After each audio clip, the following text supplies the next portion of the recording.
Basic appraisal principles, page 38.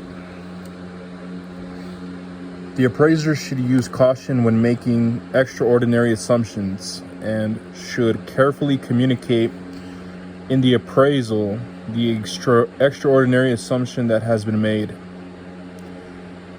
Hypothetical condition. A hypothetical condition is something that is known to be false, but assumed true for the purpose of analysis. For example, a property is known to have contamination present on the property. When completing the appraisal, the appraiser knows the property is contaminated, but uses the hypothetical condition that no contamination is present on the property. Jurisdictional exception. Another potential assignment condition is jurisdictional exception. This condition isn't specifically named in the appraisal process, but it is used in the definition of assignment condition. Use of the jurisdictional exception is rare. USPAP defines jurisdictional exemption as an assignment condition established by applicable law or regulation, which precludes an appraiser from complying with a part of USPAP. Typically, assignment conditions add requirements to the appraisal process, whereas a jurisdictional exemption precludes compliance with a specific part of USPAP. Limiting conditions are also assignment conditions.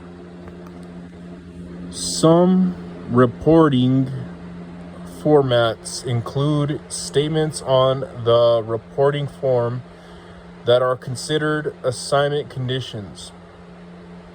For example, Fannie Mae includes a statement of assumptions and limiting conditions on its Uniform Residential Appraisal Report, aka 1004 URAR.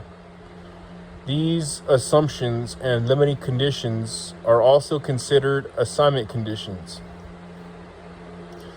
When imposing assignment conditions in the appraisal report, the appraiser should take care to not allow the assignment conditions to restrict the scope of work so much that it renders the assignment results not credible. Finally, regardless of the type of conditions imposed on the appraiser, the appraisal, or the appraisal process, the appraiser should detail the conditions in the report. Step 2. Determine the scope of work. Much discussion over the past few years has focused on the scope of work and what that means. USPAP defines scope of work as the type and extent of research and analysis in an assignment. The first paragraph in the scope of work rule of USPAP states the following. For each appraisal, the appraiser must 1. Identify the problem to be solved. 2. Determine and perform the scope of work necessary to develop credible assignment results. And 3. Disclose the scope of work in the report.